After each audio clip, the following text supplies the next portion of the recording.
একদিন হজরত ওমর রাদিয়াল্লাহু তাআলা আনহুর ছোট ছেলে আব্দুল্লাহ এসে হজরত ওমর রাদিয়াল্লাহু তাআলা আনহুকে বললেন, আব্বাজান, আমি আপনার কাছে একটা নালিশ নিয়ে এসেছি, এই বিচার আপনাকে করতেই হবে। বাবা গো, আমি শুনেছি আপনার ভয়ে নাকি শয়তান পর্যন্ত রাস্তা ছেড়ে দিত। আমি এটাও শুনেছি যে আপনি নাকি বাঘের গালে থাপ্পড় মারতেন। কিন্তু আপনার ছেলেকে কেউ অপমান করবে, এটা আপনি কখনো বরদাস্ত করবেন কি? হজরত ওমর তখন বললেন, আব্দুল্লাহ, কি হয়েছে তোমার? আমার কাছে সবকিছু খুলে বলো। তখন আব্দুল্লাহ বললেন, আব্বাজান, হুসাইন আমাকে গোলামের বাচ্চা গোলাম বলে গালি দিয়েছে। এই কথা শুনে হজরত ওমর রাদিয়াল্লাহু তাআলা আনহু অবাক হয়ে তার ছোট ছেলে আব্দুল্লাহকে জিজ্ঞেস করলেন, তুমি কি ঠিক শুনেছ যে তোমাকে হুসাইন গোলামের বাচ্চা গোলাম বলেছে? জবাবে আব্দুল্লাহ বললেন, হ্যাঁ, আমি ঠিকই শুনেছি। হুসাইন আমাকে গোলামের বাচ্চা গোলাম বলে গালি দিয়েছে। তখন হজরত ওমর রাদিয়াল্লাহু তাআলা আনহু বললেন, ঠিক আছে, হুসাইন যদি তোমাকে এই কথা বলে থাকে তাহলে অবশ্যই হুসাইনের বিচার করা হবে। পরের দিন হজরত ওমর রাদিয়াল্লাহু তাআলা আনহু নিজেই হজরত আলী রাদিয়াল্লাহু তাআলা আনহুর বাড়িতে আসলেন। তখন ওমরকে দেখে হজরত আলী রাদিয়াল্লাহু তাআলা আনহু বললেন, হে ওমর, আপনি হঠাৎ আমার বাড়িতে? জবাবে হজরত ওমর বললেন, হে আলী, আমি একটা দরকারে এসেছি। তারপর হজরত ওমর আলীকে জিজ্ঞেস করলেন, হে আলী, হুসাইন কি বাড়িতে আছে? জবাবে হজরত আলী রাদিয়াল্লাহু আনহু বললেন, হে ওমর, হুসাইন তার ঘরের মধ্যেই আছে। তারপরে হজরত আলী রাদিয়াল্লাহু তাআলা আনহু ওমরের কাছে জানতে চাইলেন যে ওমর, হুসাইনকে কি দরকার? তখন হজরত ওমর রাদিয়াল্লাহু তাআলা আনহু বললেন, হে আলী, হুসাইন আমার ছেলে আব্দুল্লাহকে গোলামের বাচ্চা গোলাম বলে গালি দিয়েছে। তখন হজরত আলী বললেন, হে ওমর, হুসাইন তো এমন কথা বলতে পারে না। ঠিক আছে, যদি হুসাইন এই কথা বলে থাকে তাহলে তাকে ডেকে আনছি। অতঃপর হজরত হুসাইন রাদিয়াল্লাহু তাআলা আনহুকে ডেকে আনা হল। হুসাইন আসার পর হজরত আলী রাদিয়াল্লাহু তাআলা আনহু হুসাইনকে জিজ্ঞেস করলেন, হে হুসাইন, তুমি কি ওমরের ছেলে আব্দুল্লাহকে গোলামের বাচ্চা গোলাম বলে গালি দিয়েছ? জবাবে হজরত হুসাইন রাদিয়াল্লাহু তাআলা আনহু বললেন, হ্যাঁ, আমি এই কথা বলেছি। এই জবাব দিয়ে হজরত হুসাইন রাদিয়াল্লাহু তাআলা আনহু আবার ঘরের ভিতর চলে গেলেন।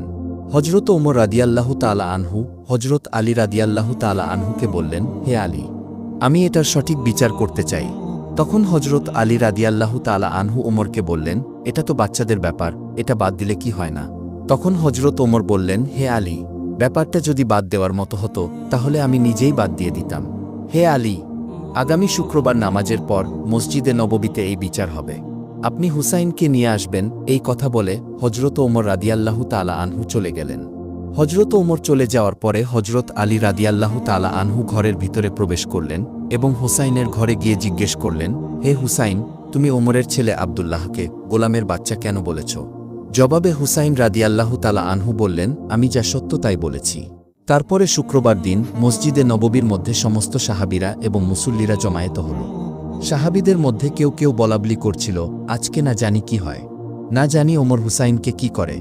যে হুসাইনকে দয়াল নবী সাল্লাল্লাহু আলাইহি ওয়াসাল্লাম এত আদর করত এবং বলতো, হে হুসাইন, তুমি আমার, আমি তোমার। তোমাকে যে ভালোবাসবে সে যেন আমি রসুলকেই ভালোবাসল, তোমাকে যে কষ্ট দিবে সে যেন আমি রসুলকে কষ্ট দিল। সেই হুসাইনের কি বিচার জানি ওমর করে। জুমার নামাজ শেষে কিছু সাহাবীরা হজরত ওমরকে অনুরোধ করে বললেন, হে আমিরুল মুমিনিন, আপনি তো জানেন দয়াল নবী সাল্লাল্লাহু আলাইহি ওয়াসাল্লাম হুসাইনকে কতটা ভালোবাসতেন। হুসাইনের বিচারটা বাদ দিলে কি হয় না? তখন ওমর রাদিয়াল্লাহু আনহু সাহাবীদেরকে বললেন, হে সাহাবীরা, তোমরা যা জানো আমিও তা জানি, কিন্তু কাল হাশরের ময়দানে আল্লাহ পাক রাব্বুল আলামিন যদি আমাকে এই বিচারের জন্য তার কাঠগড়ায় দাঁড় করায়, তখন যদি আমি অপরাধী হয়ে যাই, তাহলে সেদিন তোমরা পারবে কি আমাকে রক্ষা করতে? হজরত ওমরের মুখে এমন কথা শুনে সমস্ত সাহাবীরা নিশ্চুপ হয়ে যায়। তারপর বিচার কার্য শুরু হল। হজরত ওমর রাদিয়াল্লাহু আনহু মিম্বরে বসে হজরত হুসাইনকে উদ্দেশ্য করে বলতে লাগলেন, হে হুসাইন, তুমি কেন আমার ছেলেকে গোলামের বাচ্চা গোলাম বলেছ? তখন হজরত হুসাইন রাদিয়াল্লাহু তাআলা আনহু জবাব দিলেন, হে ওমর, বড় কথা বলো না, তুমি কি আমার নানার গোলামি করো নাই? এই কথা শুনে হজরত ওমর রাদিয়াল্লাহু তাআলা আনহু দুটি চোখের পানি ছেড়ে দিলেন। হজরত ওমর হুসাইনকে লক্ষ্য করে বললেন, হে হুসাইন, তুমি যে কথাটা বললে এই কথাটা কি তুমি কোনো কাগজে লিখে দিতে পারবে?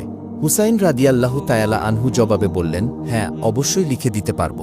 তারপর হুসাইন রাদিয়াল্লাহু তাআলা আনহু কাগজে লিখলেন, ওমর আমার নানার গোলামি করেছে বিধায় তার ছেলেকে আমি গোলামের বাচ্চা গোলাম বলেছি। হজরত উমর রাদিয়াল্লাহু তাআলা আনহু কাগজের টুকরাটি হাতে নিয়ে একটা চিৎকার দিয়ে বললেন, হে মসজিদে নববীর মুসল্লিরা ও আমার নবীর আদরের সাহাবীরা, আজ থেকে আমি ওমরের আর কোনো ভয় নেই।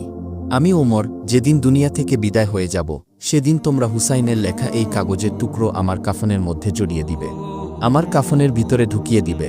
কাল হাসরের ময়দানে যখন বিচার কার্য শুরু হবে, তখন আমি ওমরের কোনো ইবাদত বন্দেগী যদি আল্লাহর দরবারে কবুল না হয়, আর সেদিন যদি আমি বিপদে পড়ে যাই, তাহলে আমি আল্লাহ পাক রাব্বুল আলামিনের দরবারে হুসাইনের লেখা এই কাগজটুকু তুলে ধরে বলবো, হে আল্লাহ, হুসাইন বলেছে আমি তোমার বন্ধুর গোলামি করেছি, এই জন্য হলেও আজকে তুমি আমাকে ক্ষমা করো।